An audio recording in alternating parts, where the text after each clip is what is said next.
I'm absolutely delighted to welcome Professor Veena to deliver the opening address.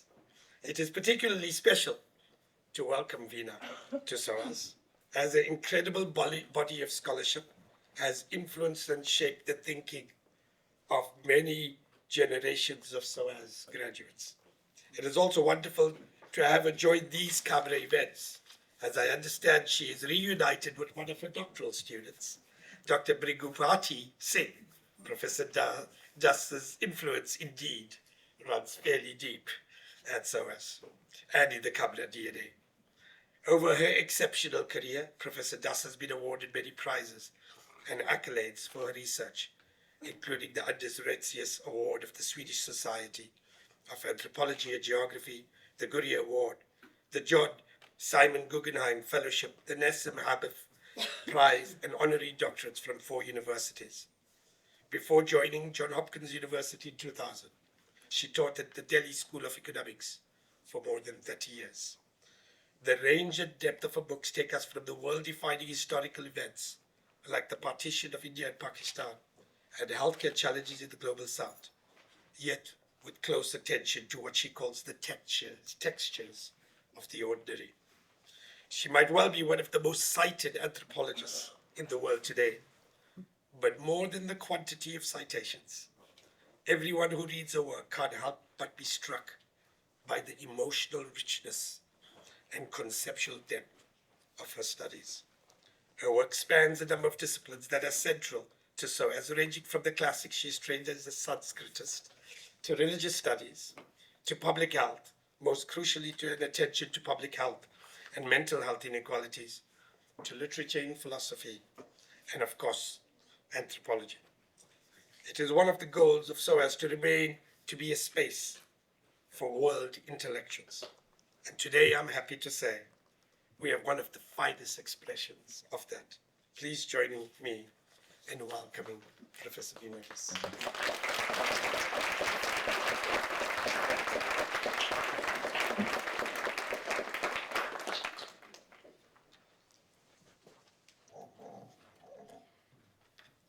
Thank you very much, Mr. Vice Chancellor, and thank you to everybody who has come to listen.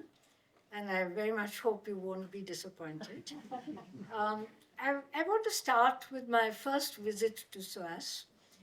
My first book had just come out, and Audrey Cantley, who then later became a very close friend and a tremendous influence on not only me, but on, I think, many, many people, just sent me 2 little letters saying, Admiral Mayer says you should come straight from the airport to my house. This is my address.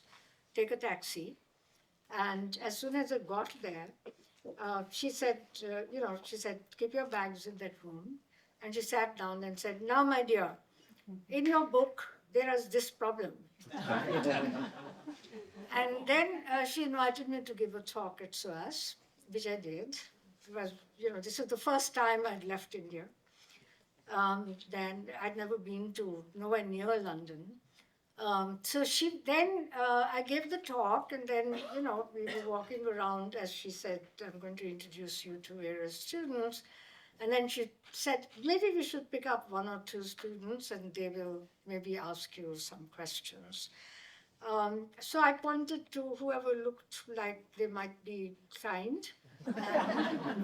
I asked one of them, and they asked very tough questions. So I said to Audrey later, this is incredible. The book is just out, and they just heard me, and the questions had such depth, and they were just ad hoc. I just picked them up. And she said, no, my dear, every student over there had been taught how to ask you questions. So following that, for many, many years, I had this absolute privilege of whenever I came to London, there was a room for me in her house. And there were meetings. I was very jealous of the fact that this was every Wednesday meetings, but there were meetings. When Kit Davis joined and Richard Burkhardt joined and Sasha joined. And they were honestly the high points of my life till the last day, I think, that Audrey lived. So I wanted to start with that to say that I have a very long association with SOAS, and I've been felt very nurtured because my thesis my dissertation on which the book was based didn't go particularly well because one examiner sat over it for 1.5 years, not knowing whether it should be failed or whether it should be given a degree.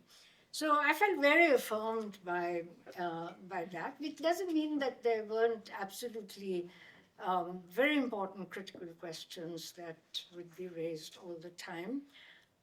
And so thank you, SOAS, for really taking on somebody who just never expected that, that there would be anybody really reading her book. And I've just been very, very grateful for all these years. I'm, of course, very honored and privileged to be giving this lecture. And I have to compliment the team at CAMHRA, particularly David and Nikita and Brighu. I did not 1 year ago think that this much direction and achievement and concreteness would actually have been achieved within 1 year.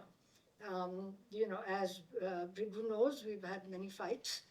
And, the questions really about how, what does it mean to be talking about these? And, I think he has gone back and thought about it. I have gone back and thought about it. And I think that's the lovely thing, which is civility, but not necessarily riding over important questions and important differences. And this is, if the Vice Chancellor doesn't mind my saying that, Audrey was the kind of person who, when she found that the seminar room where she was meeting her classes had a notice, because they used to bring some sandwiches to eat, it had a notice saying no food allowed here.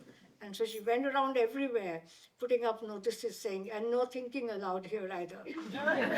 So I think that there's these wonderful memories that I wanted to start with and say how grateful I am to have been invited and to really offer my congratulations already for enormously impressive achievements that the team has. As you will see from the program, I think it's incredible what they have achieved in 1 year. Okay, so this paper is called Ethnographic Time and Scale, and because it's a very complex, very long paper, as it is imagined, not fully written, I think I'll share some parts of it, and I hope that the argument that I'm making will be productive as we think about some issues that I have been thinking about for a long time. So this is a portrait of a household, and I think about that in terms of singularity and in terms of this singularity radiating outward. And the methods that I employ are first the method of what I call scene, and second is that of narration, and the third is that of repetition. And I hope it will become clear in what sense do I mean the idea of a scene, the idea of a narration, and the idea of repetition. So scene could be an event witnessed, which is the fact that I've been working in these areas since 1999 till today, means that there have been a number of projects that we've also done in relationship to what is happening there. But there are also many times that one has just gone there to hang out with people and so on. And so the scene could be something that you go there and suddenly, it comes into view. It might also be something which someone answering a particular question or trying to tell you about something does it by means of a scene. Right? And I will not elaborate here, but it will become clearer. And then in the retelling, which is that sometimes we have to pay a lot of attention to the fact that the same word or reference to the same object might appear in different times, not just in the narration, but in the way people talk to each other. And what does that mean? So I start with this is a household where the head of the household is Rajkumar. And I start with the contact with the household. First was made in 2001, through this girl, Sapna, who was then aged 13, and she's the oldest of the 6 daughters. So there was Rajkumar, his wife, his mother, his 6 daughters who lived there.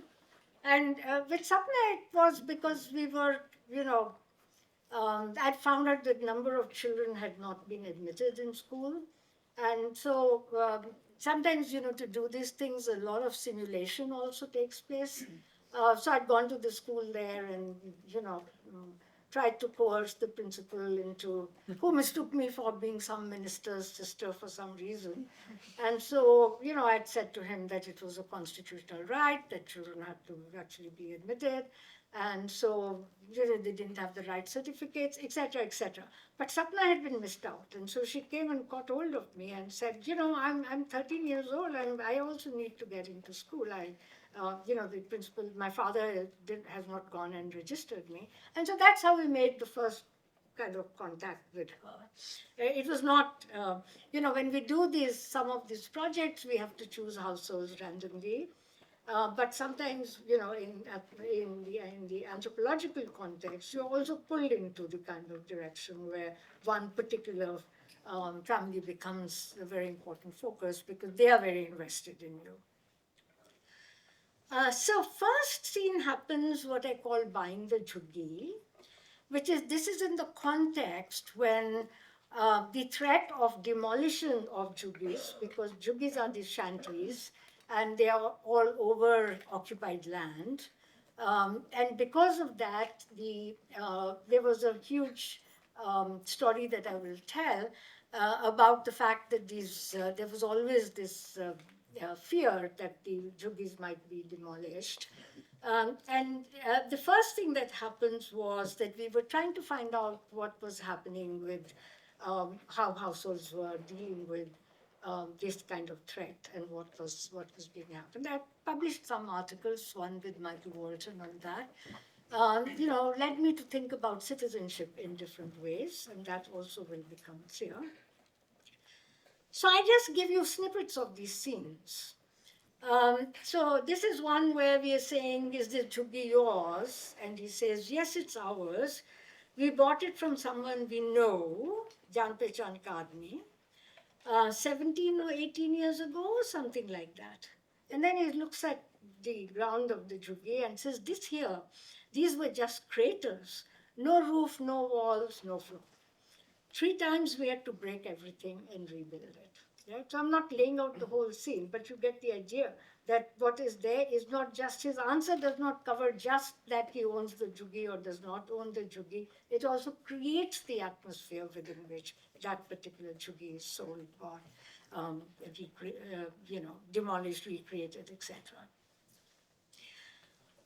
So then one of my colleagues said, so do you have a proof of ownership because of this demolition threat? And he said, yes, we have a ration card. It has this address, nothing else. And then these are the nature of the claim. He's not denying that this is kabze ki zameen, that is, it's occupied land. But now it is sarkari mamla. That is, it's a matter involving the government. And so he says, there's nothing pakka, nothing firm. And this is a thing stays with me, nothing pakka, nothing firm. I mean, pakka really means, it's a very complicated, complex word because it also means cooked. But you have to remember, in the Indian context, Charles Malamud can write a book saying cooking the corpse. And cooking the corpse doesn't mean putting it on the fire and roasting it, but cremating it, right? Making it full enough to be roasted. So he's saying nothing pakka, nothing ever is fully determined. And on the side, you will see simultaneously that I will provide what some of the state discourse is, which is around, at that time, this is 2009, and then 2022, a scheme that had been put into place has, just been abandoned because although they are trying to build apartments for the poor, actually only 10% of the constructed flats could be allotted. So why was it that they want to allot these flats, yet only 10% could be in fact allotted? So I look at the documents, and here again, I'm trying to give it in the way in which Rajkumar sees it. He says, now all this survey is going on. You see you know that in all Indian languages, doubling is a very important part. You don't ever say hafti, you say hafti, meaning tea and something else, right? So the survey is going on. Earlier surveys were done, but not in this way. So this is the time when, under a particular court injunction, the court had said that a final list of eligibility had to be prepared, and that if they didn't prepare it, they would not be able to evict anybody from there. He's saying that, well, this is going on. They're trying to determine who has rights to this. And he says, but earlier it was not done in this way. This time, actually, they have videoed the juggies, they have, put numbers on it so that that number is a certain proof that the survey has been done. They have put a number on the ration card, and they've also put a number on the juggi. And I want to pay attention to such words as Sarkari Mamla, Survey, number on the ration card, etc. This is the vocabulary, this is the language game within which this is seeping in. So this is something like I'm sorry it's upside down, but this is a, very old, this is the kind of ration card that people have. And what happens is that somewhere here you have, on the side, you would have had a number put along with something like a red, circle around it, as their guarantee that they have actually been surveyed by the Noida Authority. So Arti continues. They are saying that flats they built in Sector 122. So unlike other rehabilitation schemes where people were taken and put into completely different areas, here the area is not very far from where they are. That these will be allotted to us. There will be 22 yards, same as the size of the juggies. And then this is very important. They have put a billboard there.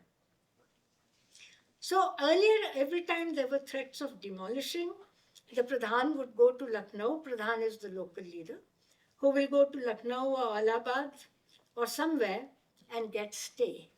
Again, the word stay is very important. It's a short form of stay order. And he says stay in English. Earlier there was Khemchand, then there was this Bihari leader, etc. Actually, he forgets to mention one of the leaders at that time was this man Nathuram, on whom I've written earlier. But for him, these were the leaders who were there. So there are a number of leaders, and one of the confusion is that everybody, and that will become clear, he says now everyone thinks he's the Pradhan, that he's the leader. They say if you don't put in the money and fill the forms, don't blame us. So forms are now circulating, which people have to fill up in order to be eligible for those allotments. So the Pradhans are saying, if you don't fill in the form, don't blame us if you don't get if you don't get in the list. The government is saying, don't get fooled by these thugs. Only trust the forms coming from the government. But how are they to distinguish which are the forms coming from the government and which are the forms which are scams? They say a pakka praman patra, a proof of residence, will be issued.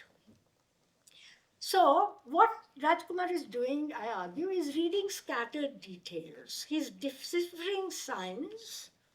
Is a billboard announcing that flats are to be allocated to jhuggi dwellers a declaration of serious intent?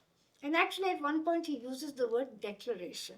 He said, declare to nahi kiya about not just the juggis, but about demolition dates. Is a letter demanding a deposit a government notification?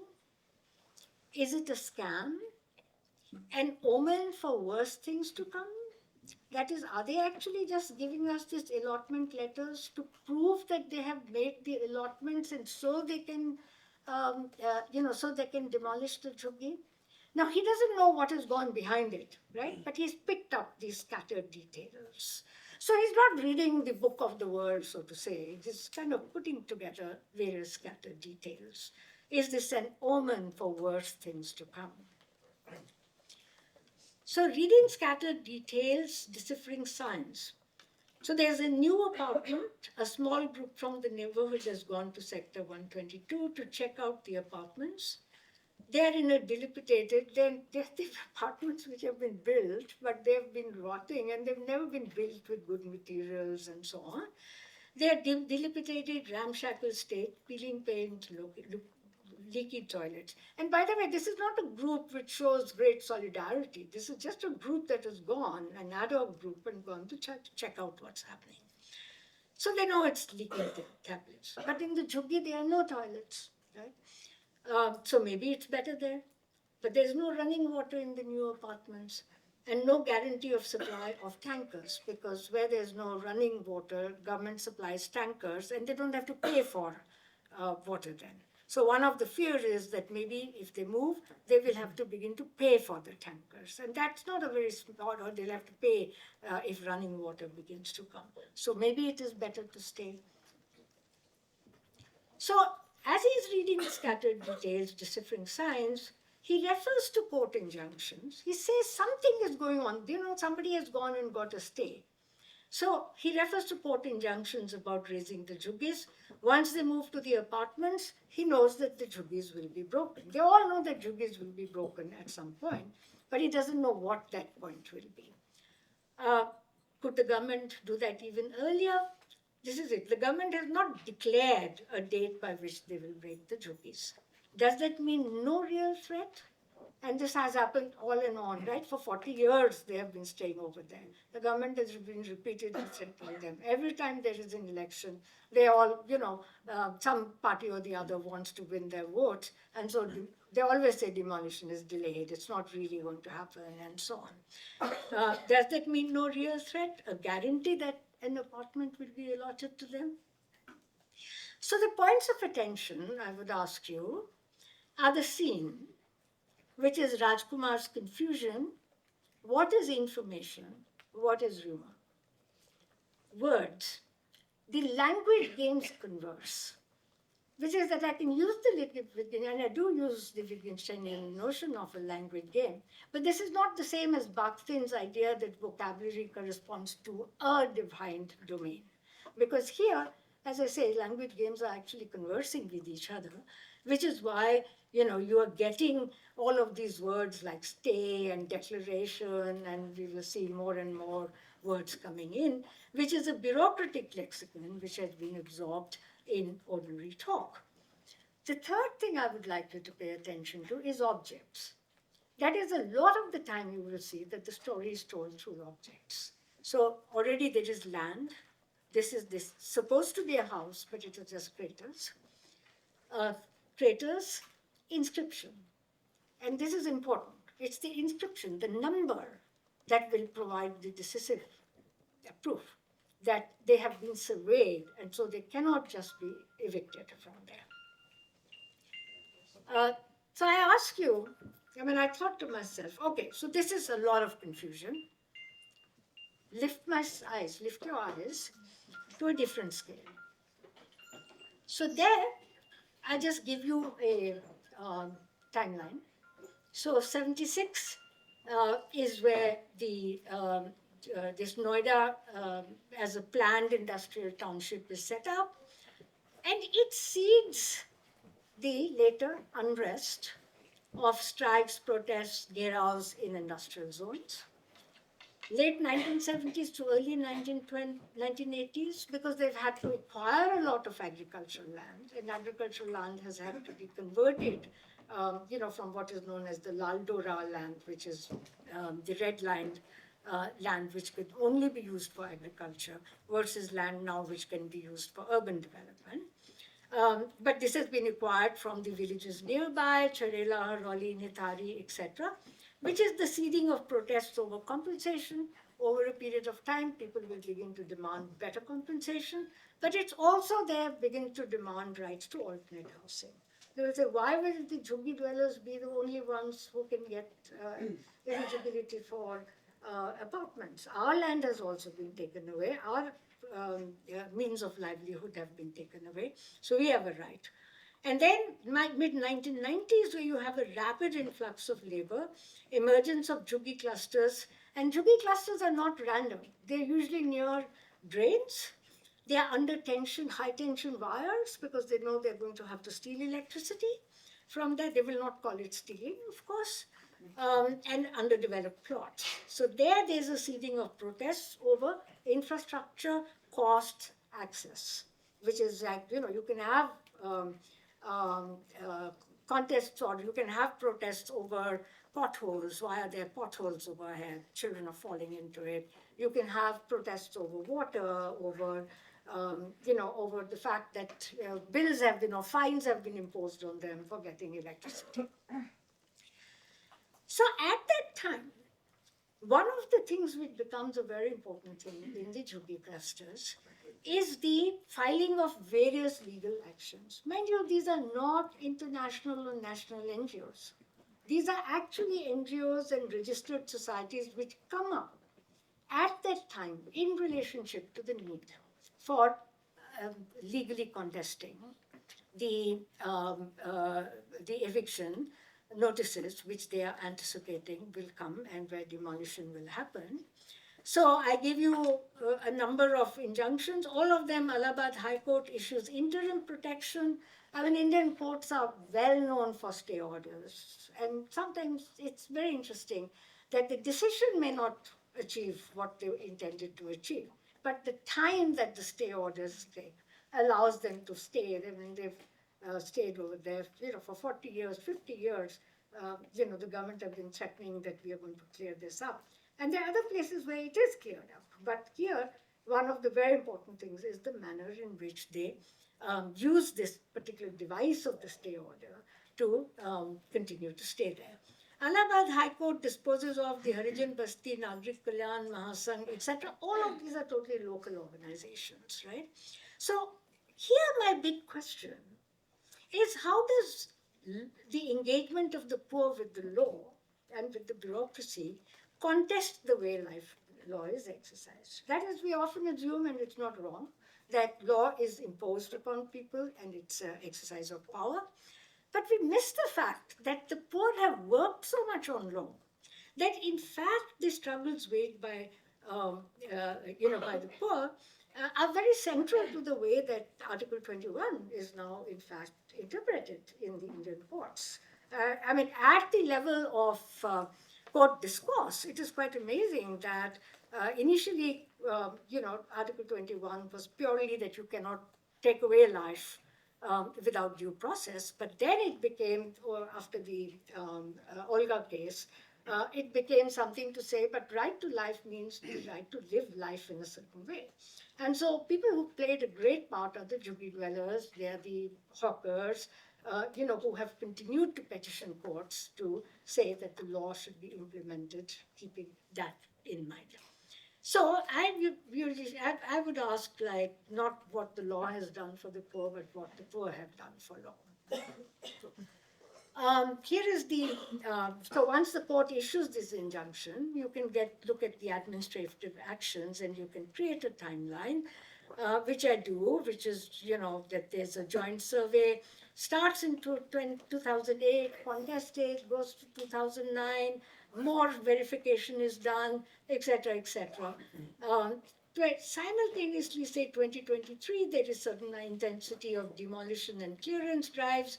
The authority at that time, Noida authority, links it to the fact that they have already allocated houses and people have refused to move over there. So it's a really interesting struggle between the way that the law actually moves with property rights on the one side and the way that law moves in giving a very different meaning to Article 21.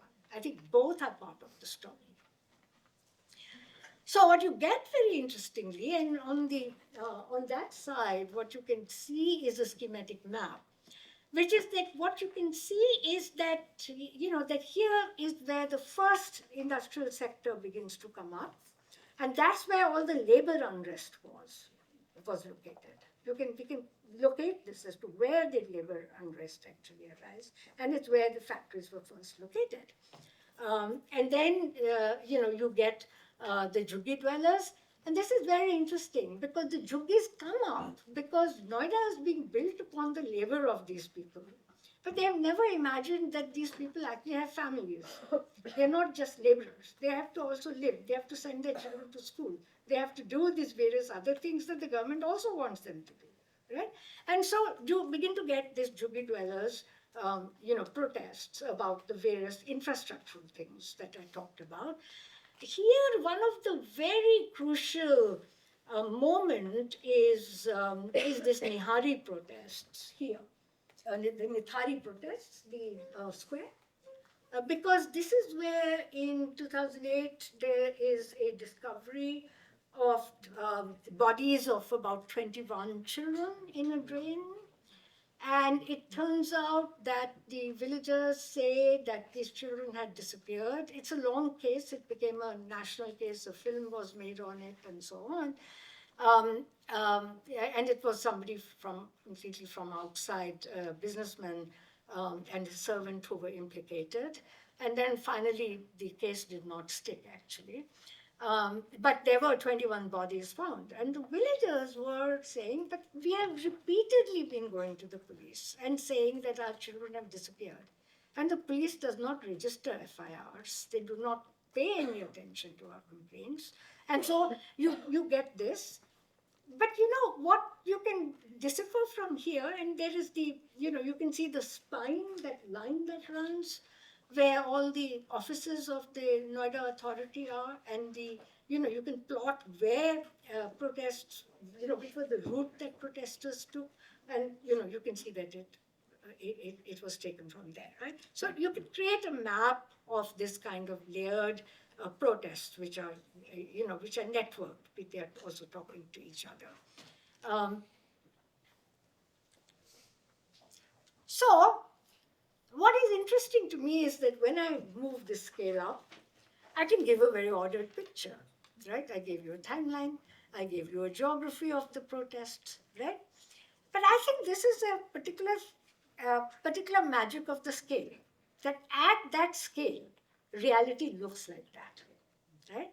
But the question is, and this is not because now I can stand outside from that mesh of, what people love calling the messy everyday details. It's not because of that. It's something else that is happening. So what is it that we are missing? I argue that what we are missing, first and foremost, is the making of the subject. What is it that allows them, as political subjects, to actually to act within the scenes of complete uncertainties? This is no mean achievement, to be able to act in the kind of uncertainties in which they acted. Second is, how is reality produced? So here there is partly the planning imaginaries and the bureaucratic techniques. The planning imaginaries are, we will get the labor, from the nearby villages. We've got the land, now we'll get the labor. The labor will build everything, then they'll go away. And actually there was a wonderful interview I did with a very, very senior IS officer, actually Nanika Mathur's father, who at that time pointed out that he said, we were all involved in building these things, but we never imagined that there will be a life after everything is built. What will happen with the labor? We thought the contractors will bring in the labor, they'll take away the labor. But of course the labor did not want to go back. And so this is seeded in that kinds of moment. And I have to compliment Mr. Mathur for the fact that he could decipher that these kinds of protests are bound to happen. So this is I think a very, very interesting question, that the labor was considered disposable with no real place in the city, right? And that's where the third thing, which is that there is a different orientation to reality, which is that reality does not stand outside. When I gave this kind of very ordered picture, it looks like reality. There is a pattern. Reality stands outside. It has this thing-like quality. But I'm arguing that, in fact, reality, you are in the reality. And it's because they're in the reality, in whichever way they actually created, that we actually have reality moving in a certain kind of direction.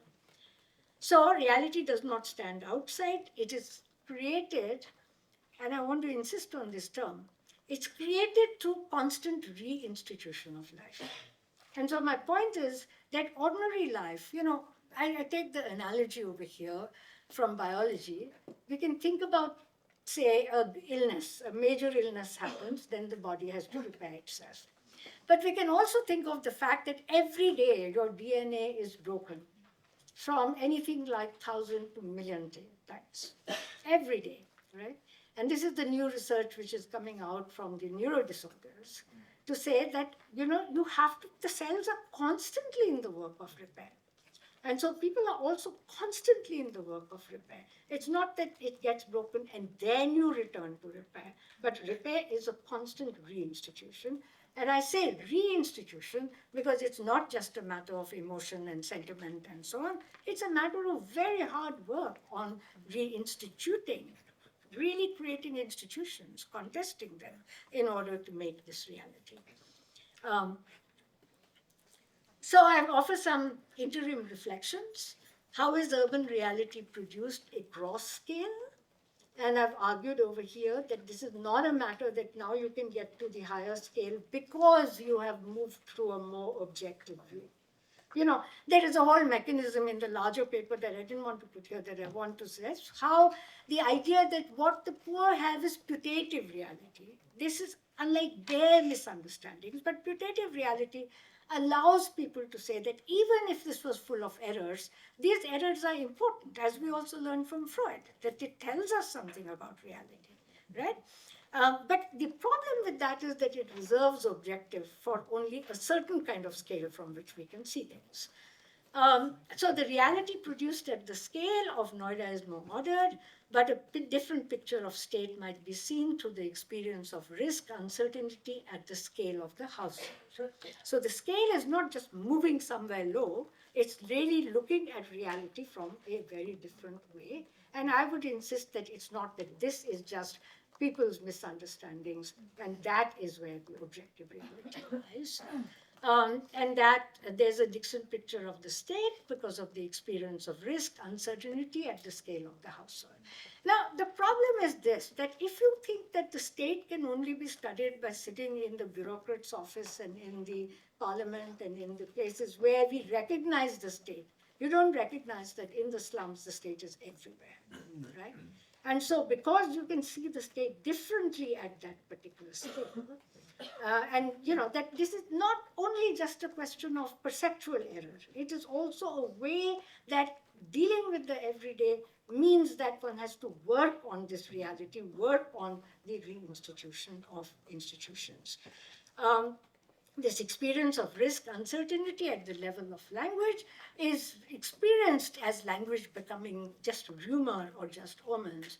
And I found this very interesting. Just put somebody had put information there, right? What they have is information, what we have is something else, right? Okay.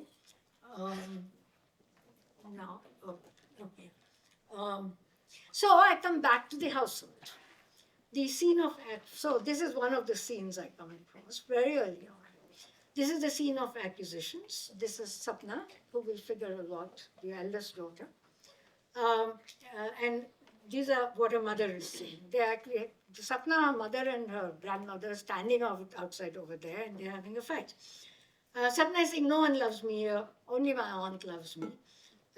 They just want my scholarship money because Sapna, this is also where the government is embedded, right? The Delhi government had instituted the scheme where bank accounts were open for all children who were going in school, and every time a child finished the class, there was a certain sum of money. Plus, children, they regularly got money for textbooks, uniform, etc.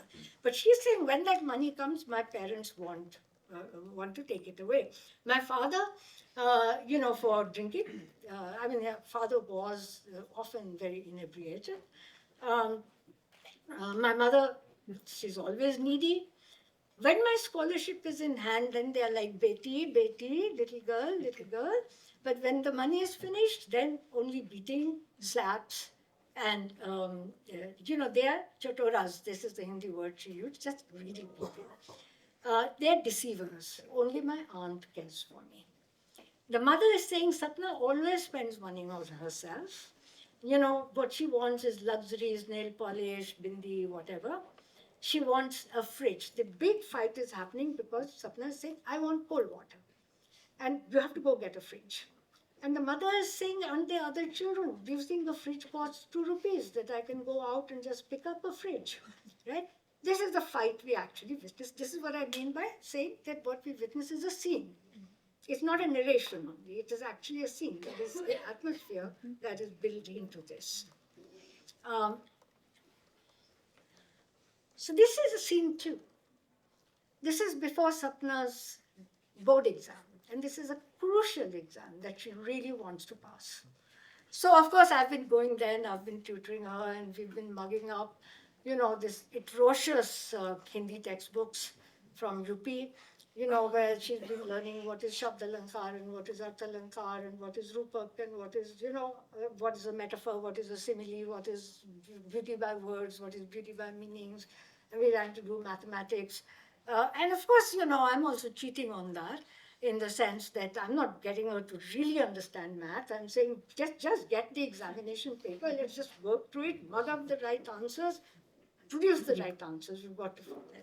But just look at the image. This is the inside of the jhuggi. This is where the context within which she is working. Right? Okay. So over a period of time, because remember that we started with her when she's about 13, and the last interview, the last time I talked to her was February 6th, just last month. And here what I want to emphasize in relationship to the narrative is ellipsis. That is a narration by Sapna on the accidents of life, concealment, ellipsis as natural to expressions. And I want to emphasize this, that ellipsis is actually natural to expressions. She passes the exam, finds work in a cassette factory. Again, you can see how this macro scale is into the micro things because, the cassette factories were built in this particular area, which is why they can actually get cassettes. She is discovered by a film director. And this is like, because these are also areas where you don't only have Bollywood films. You have these cassettes, and, which are played, people buy them. They're not just religious sermons. They are actually, under the guise of religion, they're very erotic or semi-erotic kinds of cassettes, in Bhojpuri, particularly specializing in very risque, erotic kinds of things. She's discovered, and so you see her on cassette, the cassette is about Radha longing for Krishna, and there is Sapna, dreaming about, about her lost lover, and so on. But from just earning 2,000 rupees a month, now she begins to actually earn much more. Then this particular co-actor over there, who also runs a clinic, and this is also not accidental, the people who are doctors authorized by the state, some of them are trained doctors and some of them are people who have what is called experience-based, expertise, which means they cater to the people. The government knows it. There have been any number of court cases, particularly by the Delhi Medical Association. But some of the other work that we've done along with a whole team of workers has shown that there's no big difference between how these people treat their patients and how MBBS trained doctors treat their patients. It's exactly the same. Patient comes, reports something, first you give an antibiotic. If you're lucky, you won't get a steroid, an antibiotic, a painkiller. It's 5 medicines. And in order to decipher these medicines, which we had collected in hordes because of our method of simulated patients, we actually had to hire a pharmacist to identify what they were because they don't have labels on them. Okay, so then he's both a doctor and he's an actor. And he falls in love. And then I'm asking her, how did you get married? So what had happened was that there was a lot of rumor spread by her father that they had eloped, because she says they had gone to Himachal to film something, and her father spread the rumor that they have eloped. But she said actually, so then at that time there must have been things that happened where something was forced. The boy was from a very upper caste. They are from, as she says, SC caste. They don't use the word Dalits very much.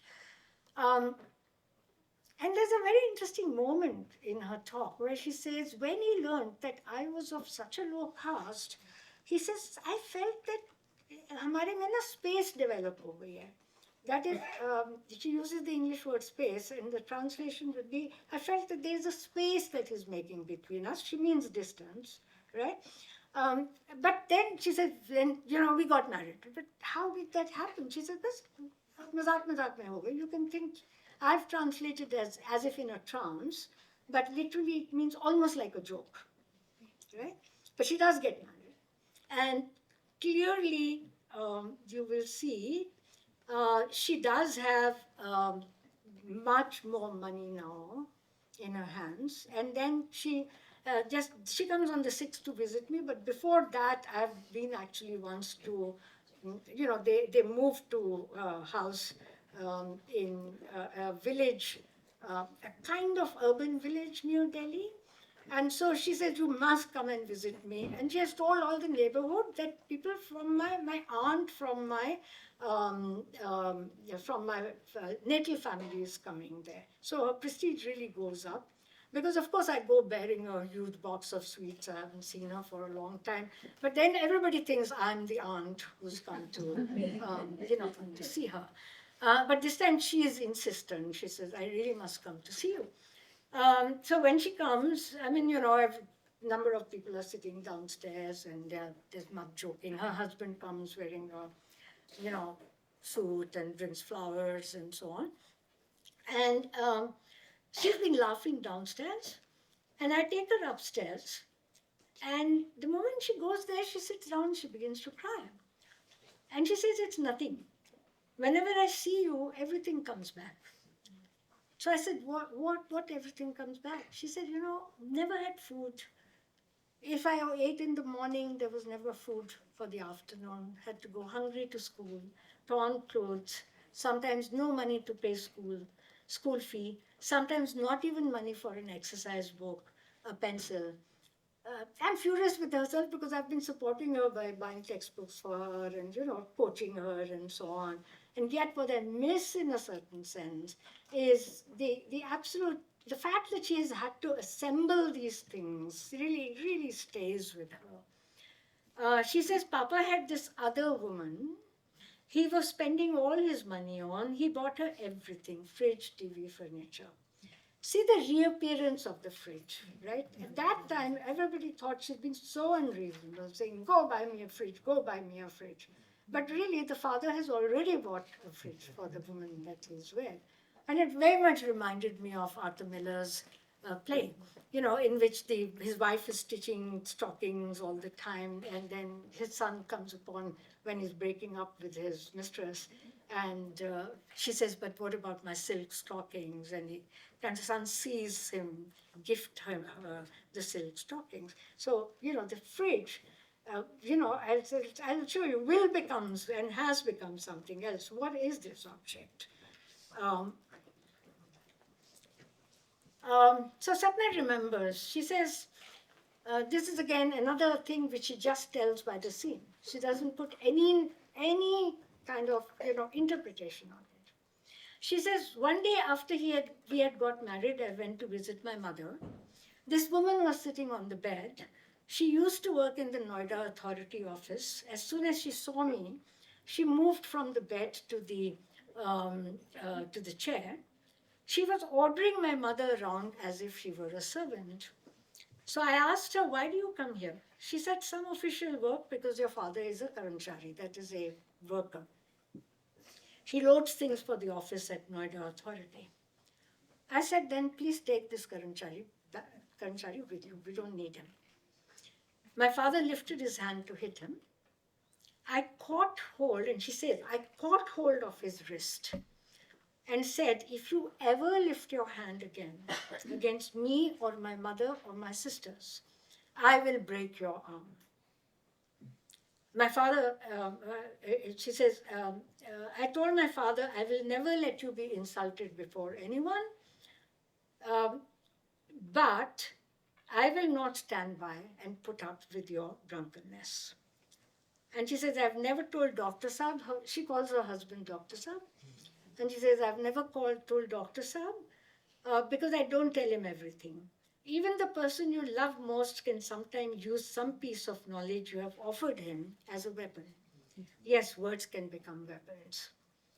But see, and this is a very important work, but see, I never thought of myself as a poor. What do I not have?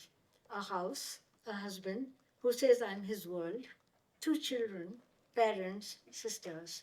And I'm very reminded here of a very beautiful film that Priya Sen made of a slum, similar slum, in which this man is having an affair. He really loves this girl, but she runs away with somebody else.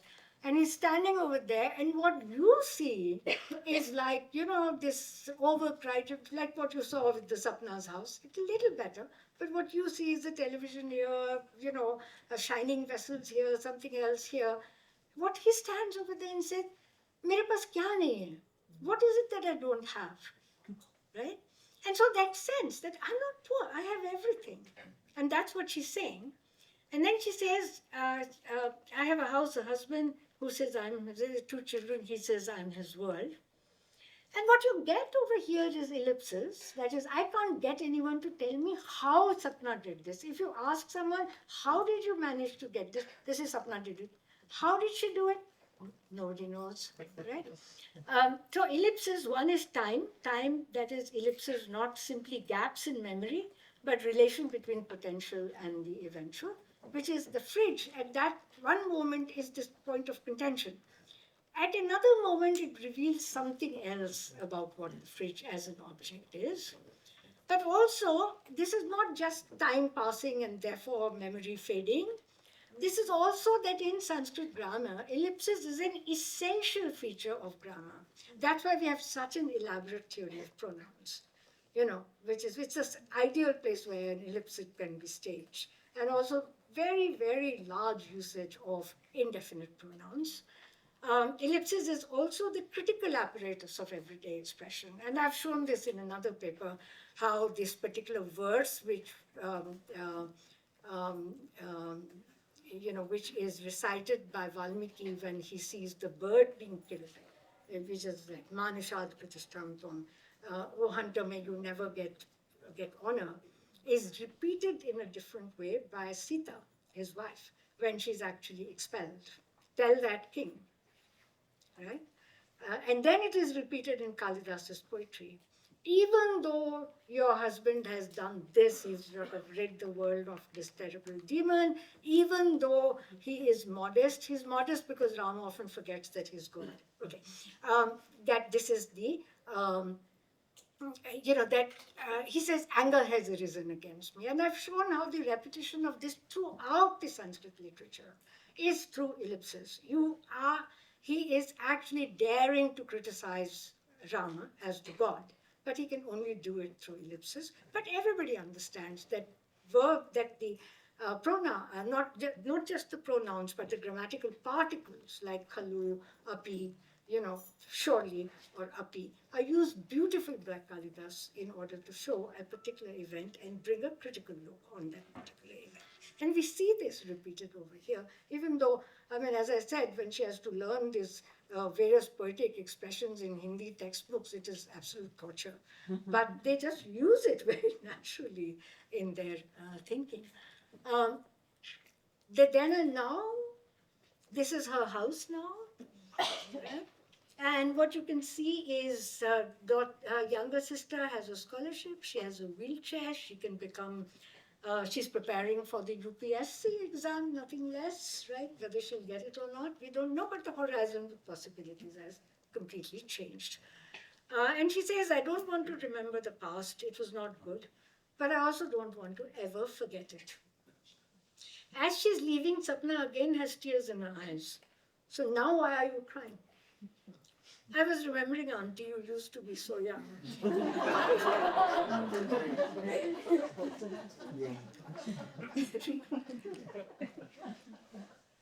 So there are three possible directions this paper could go. One is I could engage with, and I do intend to, wherever. One is with Maurizio Ferraris, the philosopher. I like his work because he is one of the few philosophers who's thought that documents have something which are of philosophical interest. But his preferred linguistic apparatus is a sentence and a proposition. And a sentence cannot carry that weight. Right? I can elaborate that later. Mine is a scene and movement on scale. Ferraris ends up producing the social as if it were a catalogue of objects. So he will give you a lot of objects and say, these are natural objects, these are social objects, these are conceptual objects. So the social is something added to it, but it's really catalogue, and I have to say it's a shopkeeper's imagination. Here are all these things, I have this inventory now, and I'm giving you that. And that's something that I would really want to engage in. So in Ferraris, anything can become a document. That is a memory impression, a ration card, a musical trace, whereas I treat social objects not as catalogue, but as clustering within forms of life. And that's what I've tried to do through scene and the grammar and so on. The second, I can think about the work that subjects do on themselves. It's interesting to me that in this case, a psychological vocabulary did not enter her descriptions of the inner. At one point when she's saying, my husband comes to visit my father, my mother, and he's even slept in that Noida house. I think she's going to say, I thought maybe she's saying, he's ashamed. I told my father, don't you feel ashamed that he has to live here? But she doesn't say that, actually. What she says is, after that, my father agreed that he should really move to this other flat, right? So you don't actually have a psychological vocabulary directly entering. This doesn't mean that there aren't other houses where psychological vocabularies do not enter, but you've had to have actual experience of dealing with, with the medical system, dealing with the psychiatrist, in order for a psychiatric vocabulary to be there in your ordinary life. Which leads me to the question, are we justified in translating? Say, when we encounter, what people say is, I feel very weak, right? And of course, they are laboring bodies. I mean, it's not, think about the fact that, to drag the urban proletariat into factories was a very, very cruel, a program of capitalism. And it was not accidental that they were constantly running away, right? And so sometimes they're tired because they're just laboring bodies. They're ill, they're malnutrition, they've had to work very hard. Are we justified into saying that this is a translation in some ways of depression or anxiety or something?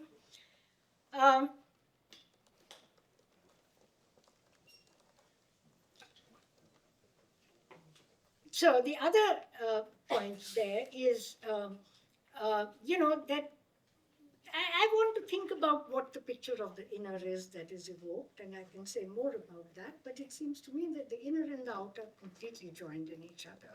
And I think that this is something where a lot of psychiatrists have, or a lot of psychologists have themselves been trying to really seriously think about, which is why when I was working on HIV with 14-year-old girls, the hospital had already sort of devised a particular team by which if the patient did not turn up, they would actually send that particular team to, to the buddy and say, what's the matter? And sometimes they would find that there's no money to pay the rent.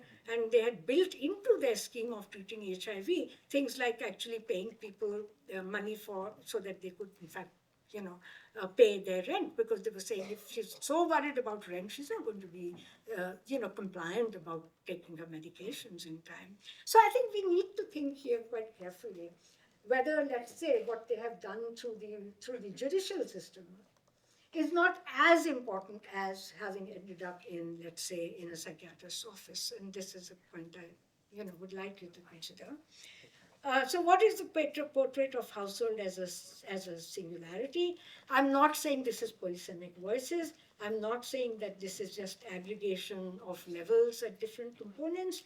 I'm arguing that the household might be better seen as the range of possibilities in what individual lives are molded in relation to each other. So how does Sapna's kind of whatever accidents happen to her will also have a very serious impact on Tanu, for example, even though it's too late for her to be probably cured to be able to walk. But she has a wheelchair, she has aspirations, she wants to do this exam. The horizon of possibilities has completely changed. The scenes I describe, I said this is important methodologically, are very different. I took my inspiration from Wittgenstein, but these are very different from Wittgensteinian scenes because they're not made in order to bring a philosophical fantasy into view. His happy woodcutters have been brought to bring a philosophical fantasy, to say, through this, I'm telling you that the story of the happy woodcutters is a story about you. I'm doing this in relationship to saying that unless we, if we just make a checklist of symptoms, or if we just take words, but we don't build the scenes around these words, then, and this is richer than context, because context is not just a framing which can be put around, or given space and time. Context, as Kuvel would see it, is kind of thing which is woven into the scene itself. So the scenes I describe are different. As I said, the triad of scene, words, objects come in collections, and that's very important. I'm not taking each separate, they cluster. So time acts here through seeing how objects do things, or not how they're catalogued. So that was the central idea. That I want to put just one other idea, and then I'll stop. One area I want to develop on this psychological vocabulary part is, we know that the psychiatric scales that are used because they're practical. They are based really on a big confusion between ordinal numbers and cardinal numbers. And, Michel Joel's work shows this beautifully, to say that the meetings of the Psychological Association of America is perfectly aware that they're using a very, very truncated theory of measurement, because they don't know what they're measuring, right? That is, we are only in the actual process of measuring, which is not methodologically valid, but it works for some things, right? And so they allow that to remain, but as a certain term of amelioration, they add the life world now, right? And I think I would be interested in seeing what is it that the life world then achieves, right? In the actual, because the doctor is faced with a real problem when somebody comes and reports something and asks the doctor to do something about it, right? So in that way, I think there is a very big difference between what are you doing to the individual patient and when this is then projected to populations to say 90% of people suffer from anxiety or 10% suffer from caseness.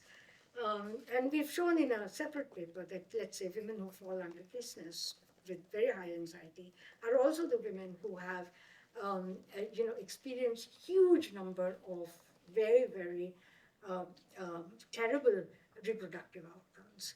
And so there is, in that sense, something very interesting that when you move to the population, something else that psychological vocabulary and life worlds does, which is very different from when you're with an actual patient, where you don't have to catalog what the life world is, right? Where it's actually lived in the psychiatrist's office, which is why something like psychoanalysis, as Bjorn said, was a very dangerous enterprise, right? So that's the second observation that I had.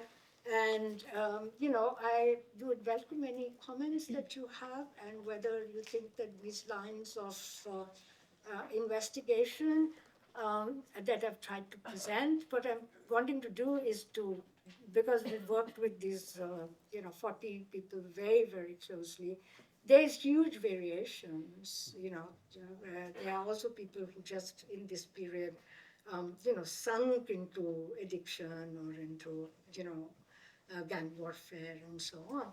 And what I want to do is to sort of try to really look at this variation so that we're not presenting this as a type, which is somehow showing, what this I can represent, this represents what is happening over here. I'm showing what the range of possibilities are, and that reverting to psychological language is one possibility. Talking through objects is another possibility, and they're both ways in different ways of talking about the interior and the exterior and how they're stitched together. What I'm very apprehensive of is treating the psychological language as some kind of a standing language in which whatever we find is translatable into that particular language. I'll conclude at that particular point.